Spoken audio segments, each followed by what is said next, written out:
Okay, we are live. Welcome everybody to the 11th Wirelive, the future of the workplace of the future. Maybe it's both. I'm joined by three fantastic guests.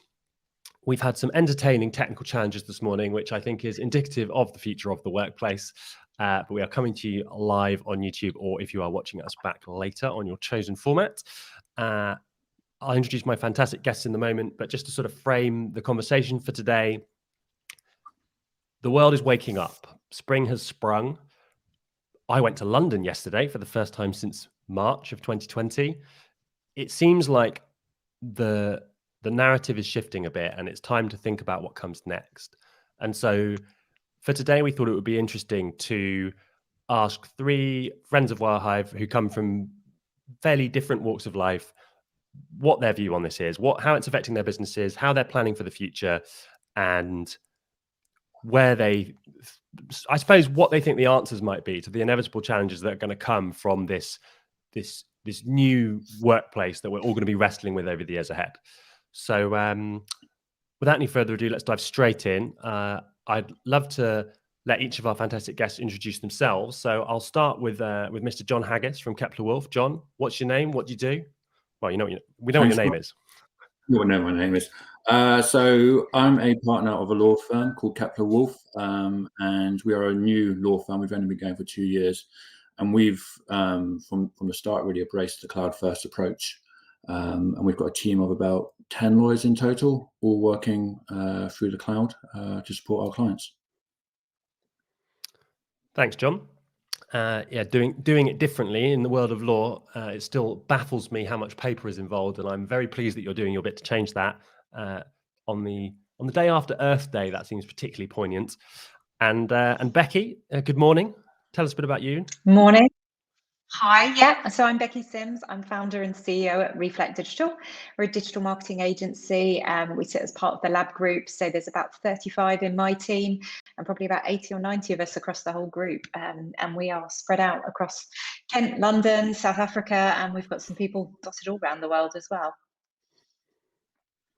A true international distributed workplace. It's I think you guys have been facing a lot of these challenges for a long time, I think, that people are now only starting to consider. And last but by no means least, or headlining, as I like to say when I'm last on the bill, John Wilson, good morning. Tell us a bit about you. Good morning. Yeah, I'm the head of technology services for Tungsten. We provide e-invoicing services over the internet to large organizations. I also provide the IT services to colleagues and business partners, and we've got about 400 users of those services spread internationally. So a slightly larger team than perhaps the challenges that Mr. Haggis and Becky are facing. So interesting to get that context as well.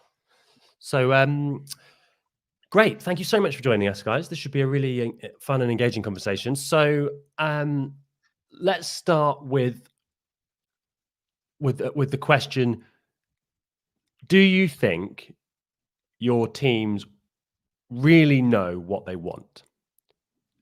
This is the thing we've been wrestling with the most at the moment, with Wirehive and Pax8 is,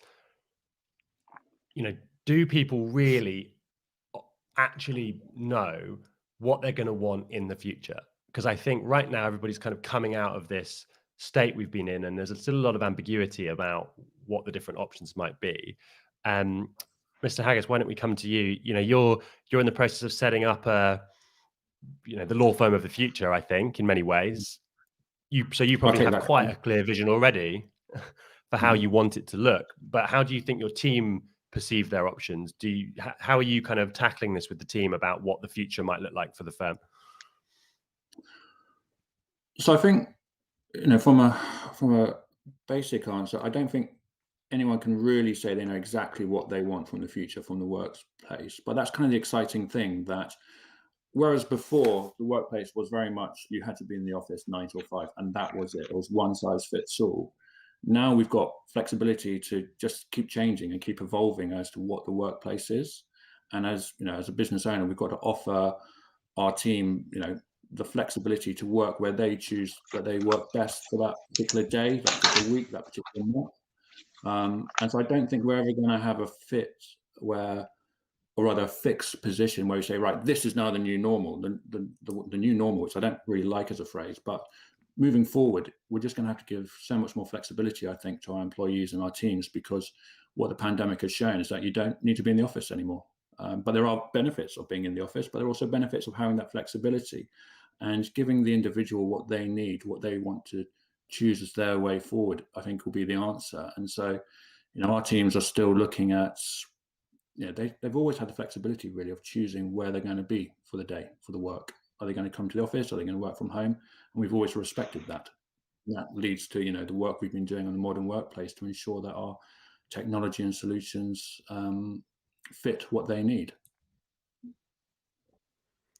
And Becky, you were shaking your head vigorously when the question was asked. What's your perspective on this one?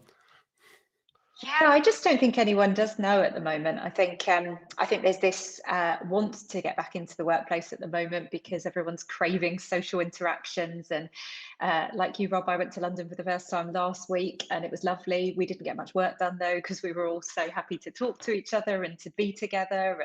And the same yesterday, Wednesday, I think there was about 10 of us in the office in Kent. And again, it was so lovely, but we all kind of came away saying, oh, we've been a lot less productive today. So I think one of the big balances in the future is going to be, how do you have enough consistency of the office that it's not just social because it's not happening often enough, versus like, what do you use it for and how do you use it? But I think that could be one of the problems if it becomes too inconsistent, that it is just a fun day out, that you love catching up with your colleagues, you've got a great culture, everyone enjoys being together, and that's wonderful, but then that becomes a really unproductive day. So I think that's going to be a challenge. But yeah, I just don't think anyone really knows. I think we've got a year or two of trying to feel it out and learn and talk to each other and have really open feedback loops to talk about it. Absolutely. And Mr. Wilson, to you, sir, obviously with 400 stakeholders to manage, even less chance that anybody is coherently on the same page, I would imagine. What's your perspective on this one? Do you think the team already have a good idea of what they're going to want in the future, or are still figuring it out? Well, I think, flexibility has been mentioned, and I think, when you have everybody working from home, then all of a sudden they become rather less standardized in how they feel and what they need. We have people like myself with a dedicated room for an office. We got people working from kitchen tables and landings and other areas. And I think from a workplace at the home point of view, lots of people want different things based around what the capabilities are at home. And so from a IT service provisioning point of view, certainly we've gone from a point where we were very standards driven and giving everybody the same thing in a physical office that we knew they were all going to come to and get more or less the same services, to I think having to think a bit more carefully about what is suitable and appropriate for them at home. We've been through a phase of people deciding they want to recreate office space at home, to realizing maybe that all those screens they rushed into the office to collect and take home maybe aren't that easily accommodated at home. And I think we're really trying to think of solutions now that we can offer to people regardless of their geographic location or their home working space, that's going to help them to do their job. And just as when we're just now starting to talk about the office space again, I think in our organisation it'll be a while before we're bringing people back in to work regularly there. But the key there is going to be, well, what's going to attract people back into the office, because they'll no longer be turning up every day because that's what they're expecting to do for their job. They'll need a purpose when they come there, whether that's to work with colleagues or to have a more social experience, or to be part of an on-premise team while everybody else is remotely working.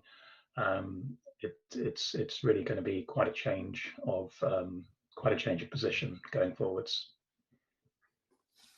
Yeah, yeah, absolutely. And I think from our perspective, we're 75 in the UK, we're 750 globally now, and it's really interesting seeing even just the geographic differences. So our head office is based in Denver in Colorado. There's quite a dense kind of core office there with about 400 people in it. And then we've got, a number of kind of branch offices or sort of rural locations in the Colorado area. And I think that the plan for the UK is that we'd love to try and replicate that and take advantage of this opportunity to kind of create a more distributed set of locations. But in doing so, it presents a whole nother set of challenges. So I think to sort of move from that, okay, there is consensus in the group. People do not know what they want yet. No surprise there. But equally, I think that we are all living the great experiment together. And I think this is kind of an unprecedented moment to test and learn, to experiment, to try different things. And I think our teams are much more accommodating of that.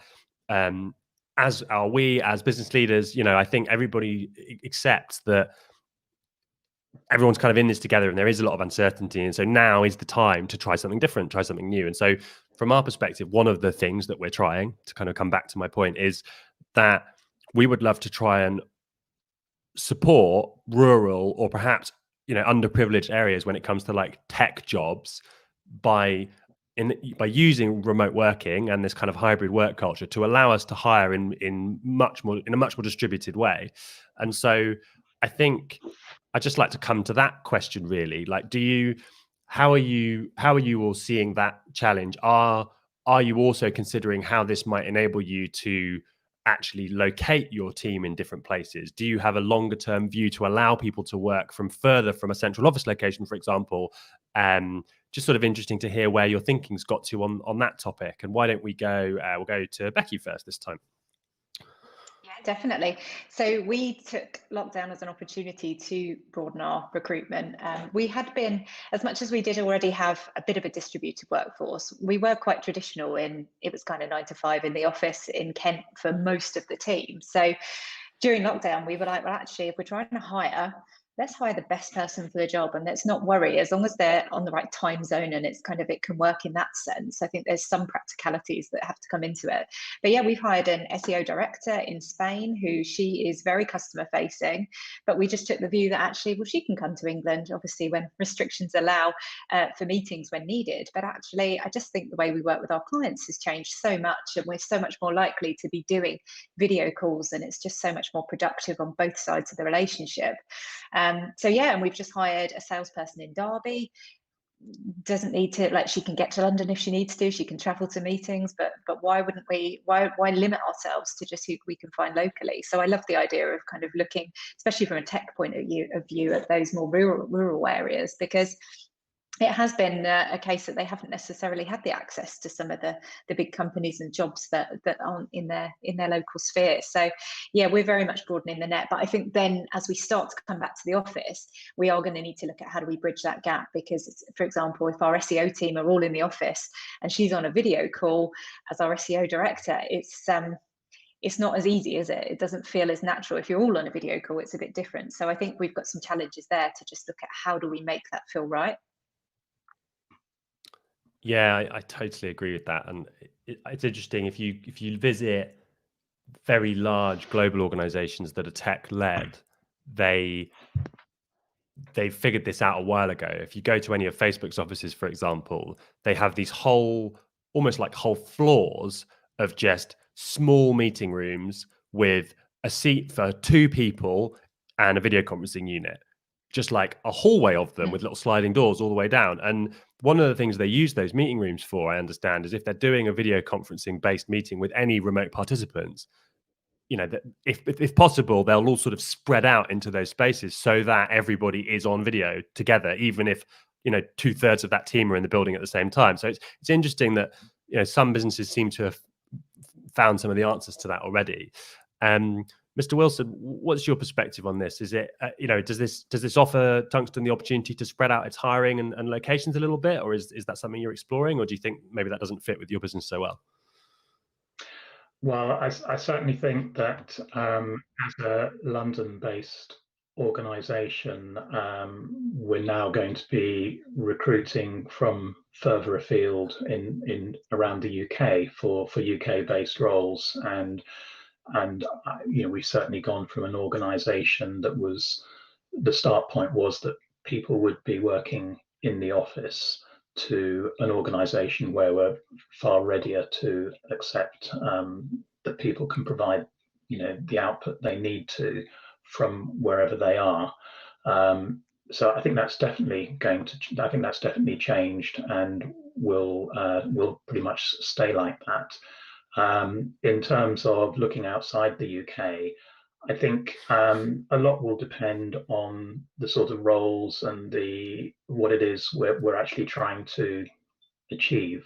So, we develop software for delivery over the internet, and I think we've had developers that, in a typical developer mentality, have previously said they just want to be in a nice quiet space in the office to do their work, to finding themselves at home with things maybe a little quieter than they might like.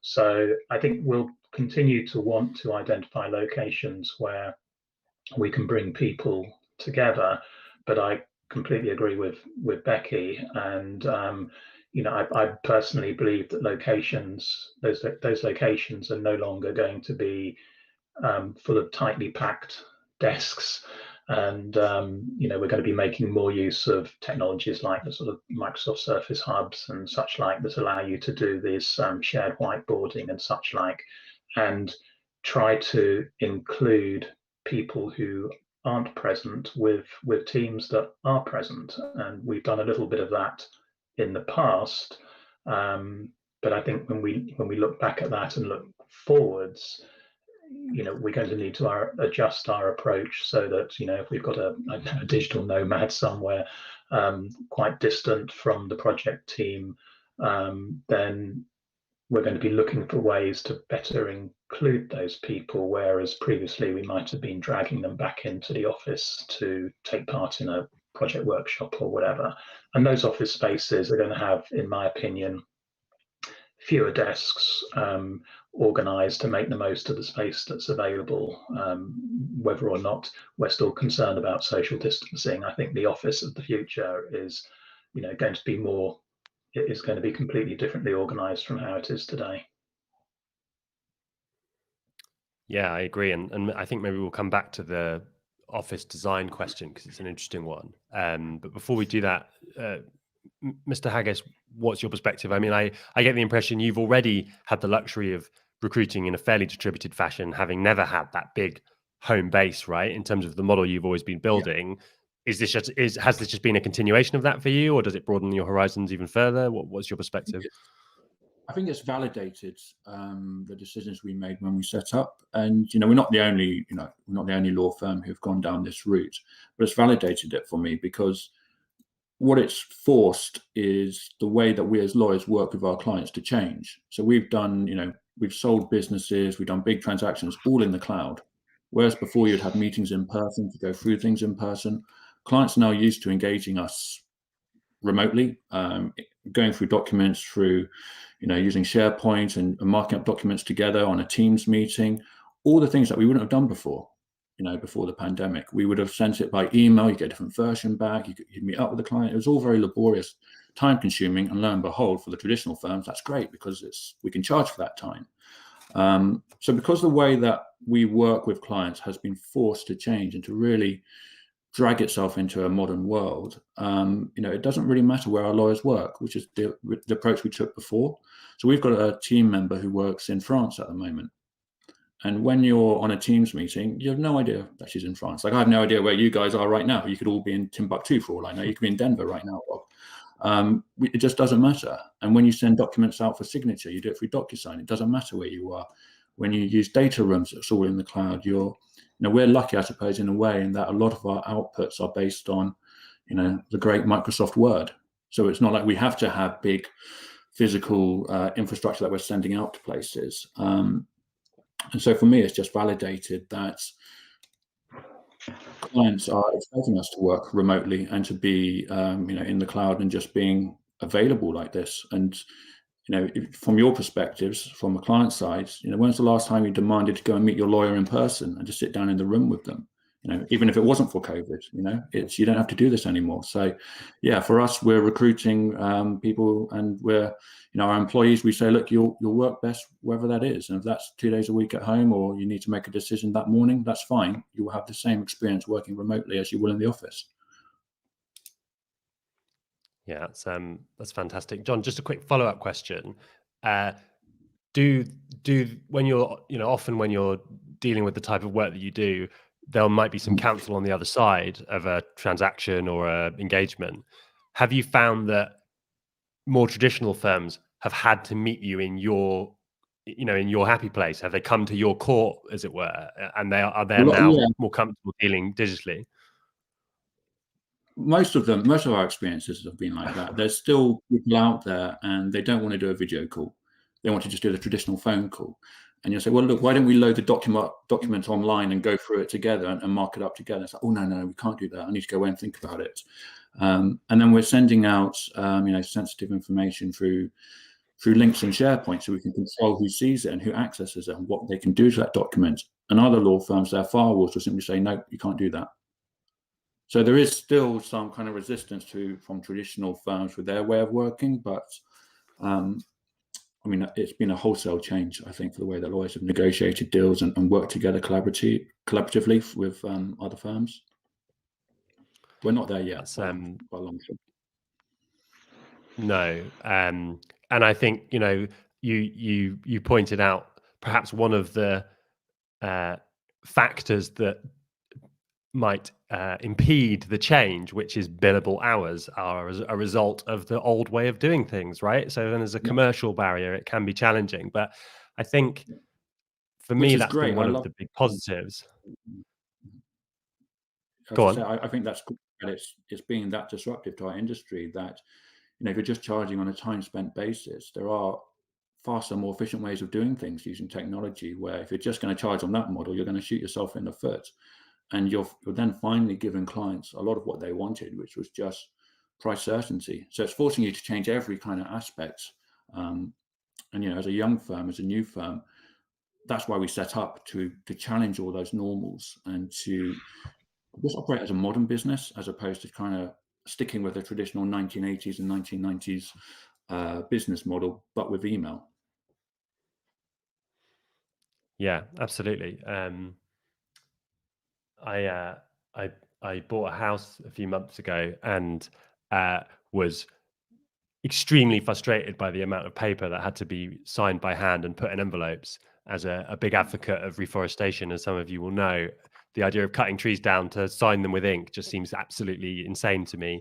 And my lawyer said, what did he say? It's been this way since the 1800s. So it might take a little while yet till it changes. And in any case, certainly not before I'm long retired, and demanded that I signed the papers. So it's still a way to go, I think. But it's great that, the likes of Kepler Wolf and under your stewardship are leading the change, and, very encouraging to hear some of that stuff. So let's come back to the point Mr. Wilson made about the office space and the reconfiguration of what an office might be. I think there's really is some mileage in that suggestion that maybe offices become, rather than a kind of, particularly London offices, a sort of dense desk focused environment where you're thinking really about how many people can you fit into the room without somebody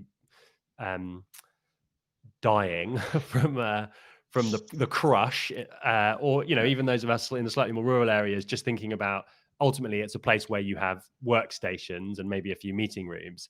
It does seem like that type of focused work actually in many cases can be done better from a remote location. So it seems to me like office spaces probably do become that point of collaboration, a place where maybe you have your quarterly meeting as a team and all come together and have a social event afterwards, a place where you meet a client. And my thesis is that first calls with clients will be Zoom meetings. Second meetings, if it's worth it, will be the ones that people do in person. I think that's where it goes personally. And then maybe you go back to Zoom afterwards. Coming back to to you, Mr. Wilson. What's your view on the future of Tungsten's office space? How do you see it in a year's time? Do you think it'll look very different? Well, it's a great time to ask me that question because we're in the middle of creating a new model for our offices, and so that model I'm pursuing is really around, from an IT perspective at least, a zero footprint. So we've already heavily bought into cloud technologies, but like probably most organizations, we still have dependencies in our offices, from legacy applications to phone systems. And one of the things that the lockdown has given us is a real impetus to start clearing these technologies out of the office. So our first step change is out in Malaysia, where we have a building coming to the end of lease. We've removed all of the technologies that we need to put into such a space, to the point where we're now able to go to a provider that's providing internet access, coffee machines, places to sit, rooms to meet, and from an IT point of view, very little else. And I guess my view is that in the future, the services provided in a Tungsten office will probably be less to do with IT and more to do with office facilities and amenities that people might hope to find when they go there to work together, just as when they go downstairs into the kitchen, they expect to be able to make a cup of tea and get a biscuit. And I think personally that organizations, depending on their size, are almost, often going to have places to go to. They're less likely to own or have a serious lease type stake in them in the future. And they'll be supplemented not just with people working from their homes, but from other locations around various countries. We see stories about pubs opening up temporary office space, and if you can do your work from anywhere and maybe you don't necessarily want to do it, or it's not convenient for you to do that in the home all the time, then perhaps the office of the future is going to be a shared space that you can take for a short term anywhere. And one of my responsibilities is make sure you can still reach a phone service, you can still access information securely, and that while you're using your company's equipment or your own equipment, we're not putting at risk information that in our case we might be holding for processing for customers.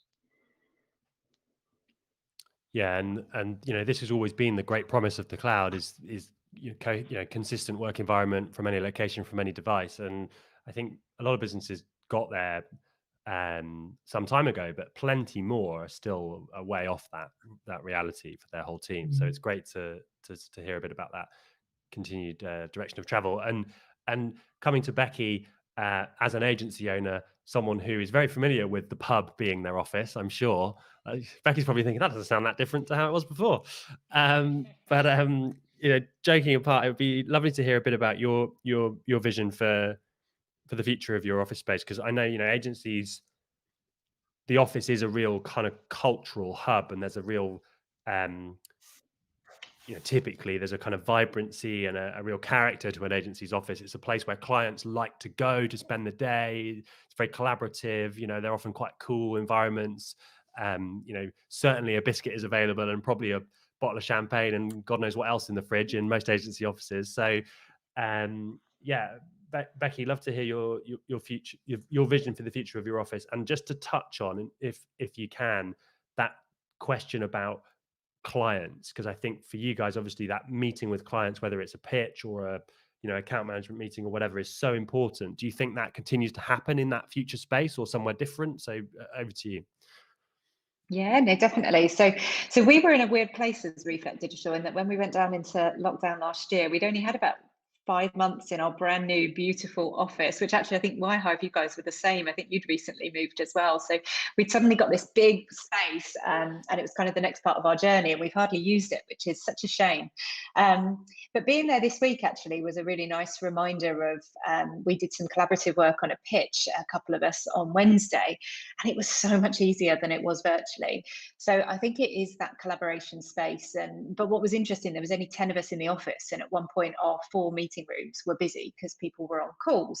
So we're currently looking at, we're going to need to put more meeting room spaces in, little small kind of booth style, or 2 or 3 people that can get on a video call, because if you're in the office, even if you're there for something collaborative, there's a good chance you're also going to have some calls to do within the day, and you need that space. So I definitely see it as less being banks of desks. But then it also begs the question, I think one of the things that's been on our mind a lot is the junior staff. Like, how do they learn when they're not in an office environment? And that osmosis that I think we forget about sometimes when we're long in the tooth and we've been working for years, etc. How much you just soak up from sitting next to someone that's done it for years, and you're not even necessarily, they're not directly training you at that point, but you're just hearing it going on around you. And I think that for me is one of the concerns of a more remote world, because it does mean that it's going to be harder and slower for them to come on in their journey. So I think that's one thing, that there will still need to be some banks of desks and ways that people can go and work in that way, so that we don't hamper our juniors coming into the world and slow up their ability to get up to speed and become the superstars we want them to be.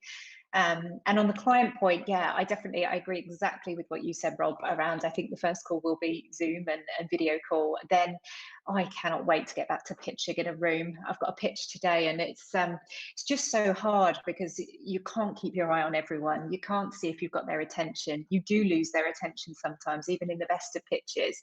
And it's to be able to hold a room again and read a room properly rather than read a virtual room is going to be wonderful. And just to get that kind of culture fit between client and agency, and all the kind of creativity that comes from being able to bring them into your office or go to theirs and see what their home's like as well. But yeah, I think then the pattern of how we work with our clients has changed a lot though, and it will be then video calls and quarterly catch-ups followed by a pub trip, etc. Because yeah, I think we talk to our clients more than we ever have done before, which I think is one of the best things that's come out of the last year. I think we work more collaboratively with our clients, and it didn't feel broken before. It felt like it was working, but actually now it's like, how did we get on without doing this? And that ability to just hop on a video call and have a 10-minute check-in. So yeah, it's been big changes, but all for the good, I think.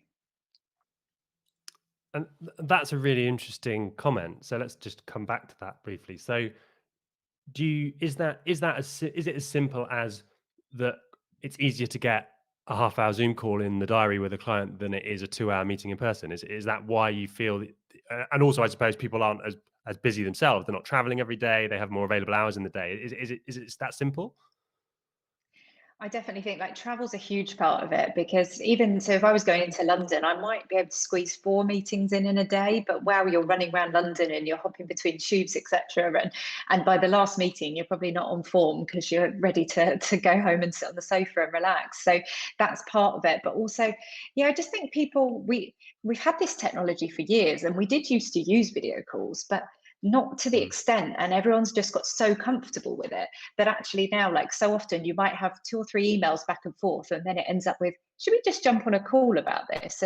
But previously that just wouldn't have been a thing. And yes, we'd speak on the phone as well, but I don't know, just everyone's got so much more comfortable with it.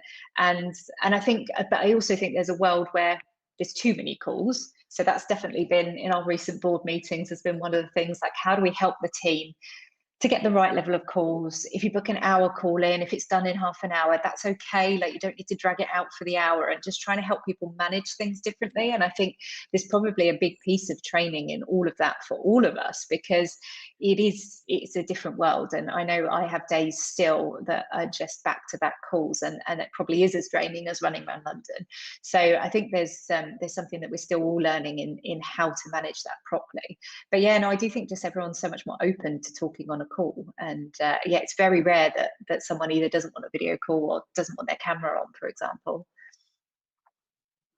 Yeah, absolutely. And I think some of the feedback from our sales teams is that it's easier to get somebody to have a quick Zoom call with you than it was to get them to have a first meeting previously as well, which is interesting. So it's like the barrier to getting a first engagement's got a bit lower. But my sympathies on pitching, such a personal thing for agencies that so much effort and energy goes into. It must be torture trying to do it on Zoom, but hopefully the end is nigh for that. But so Mr. Haggis, to you, a man with no office, do you ever get one? Is the office a status symbol ultimately? Do you need one, do you think, one day, or not? Well, we do have an office, but it's a small office. It's more of a collaboration space, if we give it that kind of title. And for me, I think it's still important to have somewhere where you can go and meet and collaborate in person. And so we started off with a really small room, and we're getting it bigger and bigger. And for us, my vision for my firm is actually we're going to need somewhere bigger, because I think it's more important to create a workspace or collaboration space where you're pulling people in, as opposed to having to force people to go into the office. You want to give them a reason to come into that space, and so make it attractive, make it usable, make it comfortable, make it a bit more like home. That kind of friendly workspace, as opposed to just the rows and rows of desks, getting as many people as you possibly can into the space. I think just to pick up on one thing that Becky said, which is really important, especially for all businesses really, is how you train the juniors. Because working remotely, yes, they can just quickly get on a Teams chat with you and what have you, but they're missing out on so much interaction when I'm on a call with a client, which might go on and on, where they might pick up nuggets of information, or when I'm dealing with another law firm and we're negotiating, they might miss out on that. So for us, we're going to be saying that for the junior members, they do need to come to the office 2 or 3 times a week, because that is how they're going to get the most out. And we can choose what days those are, but I think if you're a junior member, there isn't any escape from that. Personally, I think that is one of the challenges of working remotely, is how do you properly train up, and how does someone properly kind of pick up all that knowledge, which, as great as Teams and Zoom are, I think it's right that even though we're working remotely, it is still more personal, because we're doing so many video calls and actually seeing our clients and jumping on a video call after a couple of emails. There are some aspects of working in person which you can't replace, and nor should you try to. I think so. For us, we do have an office, and we are we can't wait to get back to it 2 or 3 times a week. Yeah, it's the training issue, and that kind of challenge of being someone early in career, joining a new business. Perhaps you haven't established that kind of social capital that comes from being part of a team for a while, and those kind of unstructured learning moments, osmosis, as Becky put it, which I think is absolutely the right way to put it. It's such a challenge, and and what I miss is the flip side of it all is actually going to visit your client's office and getting a feeling and a vibe for who they are and how big they are and what their dynamics are. I always enjoyed, walking out the office and going to my clients where they work and where they hang out, because that's how you get a really good kind of sense of what your relationship could be with that client. And I miss that as well. So I hope our clients will keep having their offices too. Yeah, I think I don't think I've spoken to a business owner recently who has said that they no longer plan to have an office. I think there was a lot of that sort of narrative at the start of this whole experiment that we've all been living through, but it does seem that the context has shifted somewhat now to this one that we're all discussing, of actually collaboration is really important and better done in person. Training really is so difficult to create in a consistent way if you have to organize every part of it. So having that kind of unstructured learning stuff happening through osmosis around teams is really important. Onboarding is really, really hard in the remote first world. I mean, of all the people in our team, those are the ones I felt the most sorry for. Probably those with more than one small child would be high on the list, but then right up there with them, it would be newer members of the team who, how on earth do you learn the office jokes and the slang and all that kind of the rituals of the tribe, right? That every business has. I just think it's so hard to pick that stuff up on Slack and Zoom and Teams, and so I do wonder if, fast forward a year from now, 2 years from now, maybe actually, despite the efficiencies of remote working and all the other positives that it's easy for us to focus on now, we may find actually there is a bit of a reversion to the mean. And there was an article, I think, in the Guardian this week about how great sort of clickbait headline, the work from home experiment has failed, right? Was the positioning. And really what they were trying to unpack was this idea, this sort of notion that actually people are really clamoring to get back to the office and have a bit more social interaction, which is inevitable. And then, but where does the needle land in the end? It's really interesting. And to that point about our teams don't know what they want yet. Well, I don't think we have any idea what we want or what they're going to want either, right? Like, I don't think as leaders we have any better idea. We're all just making this up as we go along, ultimately. So it's fascinating time.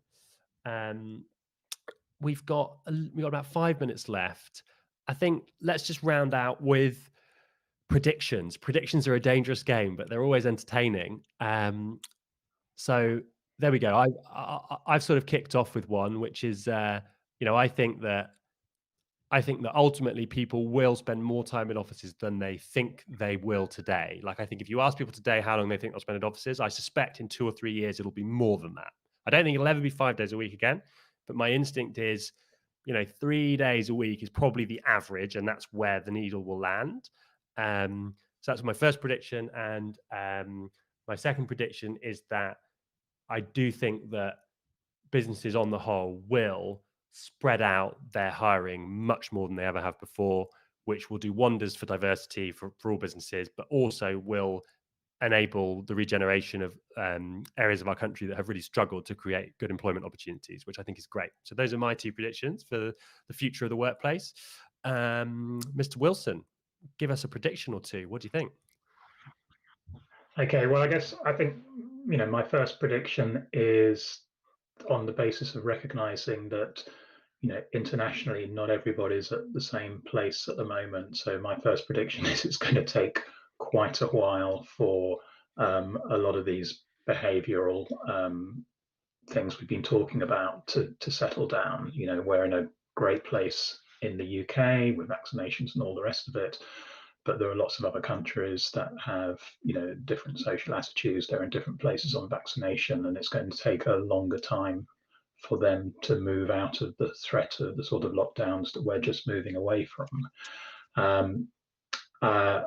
So my second prediction, I guess, is as people, several people are going to come to the point where they realize maybe they're not working from home, they're living in the office, and yes, they are going to want to reclaim their home space, and I think definitely will want to be working somewhere other than home, which may not be the company premises, but it may be somewhere that the company facilitates for them to work, or somewhere that maybe they're prepared to invest in to work from themselves. Some great predictions. Thank you, sir. And Mr. Haggis, it's the dangerous game of predictions. What do you think? Dangerous game. I would predict that we're going to end up, or I like to think we're going to end up with a happier, a more relaxed workforce, because rather than being forced to come to the office every day, they can now kind of balance what's going on in their lives with their work and still perform their work to the same standards. So I think we're probably going to have a happier workforce through this new modern working. And one of my other predictions I would say is that the old attitudes of can you work from home are gone forever. I don't think there will ever be a question mark around it. I think this is proven to stale old businesses who would say you can't possibly work from home, you must work in the office. They've now been forced to show that actually you can work from home, you can work remotely. And so I think those old attitudes are gone forever. I don't think we'll have those coming back. I certainly hope so. Great prediction. Maybe the mill owner is finally dead. Who knows? Yeah. Time will tell. And Becky, last but by no means least, give us some predictions. So I think now's the time to invest in some office design companies, because I think they've got a brilliant job ahead of them of designing what the future workplaces look like, and technology, which is a great place with the people we've got on the call today to be thinking about how we make it easier. I think it's going to vary so much dependent on location. I think for like with our main hub being in Kent, a lot of our team members are like 20-30 minutes from the office. So actually we have a different opportunity to those that have got an hour and a half's commute. So actually doing a half day in the office, collaborate in the morning, work from home and do your calls in the afternoon is something which, depending on your setup, may or may not work. But that's kind of what I see working for us. I can see our team using the office much more kind of transiently and coming in and going and not necessarily being there for a whole day and having that flexibility. I think the rise of continued co-working spaces. So I think as both the Johns have touched on as well, having somewhere that you may even be investing in yourself to work, but so that you're out of your home and you've got somewhere different to go. But yeah, for us, it's going to just be focusing on where you do your best work. And that's the thing, isn't it? And trusting your team. And I think that's what's come out of this, is that ability to trust our teams, that we don't need to be watching them. It's not being in the office all day and seeing that they're working. It's trusting them and working much more based on deliverables than being worried. Did you do 9 till 5:30 and clock every minute? It's what was the output? Yeah, I totally agree with all of that. What a fantastic conversation it's been. Thank you so much to our guests, to John and John, or Mr. Wilson and Mr. Haggis, as I've grown to affectionately refer to them, and probably henceforth will, even when they're not in each other's company, and to the magnificent Becky Sims. Thank you, guys. That was great. Look, I think a nice positive note to end on. You know, if nothing else, it does seem clear that this has opened the eyes of businesses and the teams that work within them globally, that there can be a different way and that a bit more flexibility does work. And, you know, many of those trends, you know, in neuroscience, there's this idea that to create a change in behavior, there has to be a trigger point. And once a trigger point happens, people can shift. And so actually a lot of these changes probably would never have happened without a major trigger, as you know, such as a pandemic. But now that trigger has happened, it does create this amazing opportunity for change. And so, you know, it's really nice to hear your diverse perspectives, given the different industries you all represent. But that, you know, that recurring theme of flexibility, you know, physical spaces being used for collaboration, you know, extending the recruitment pond and maybe widening that net a little bit is all just so nice to hear. So thank you to all of you and to all of our viewers, I should say, to the audience. Thank you so much. On behalf of the Wirehive audience, thank you guys for your time and your insight. That was Wirelive episode 11. Thank you so much for listening and or watching. Goodbye.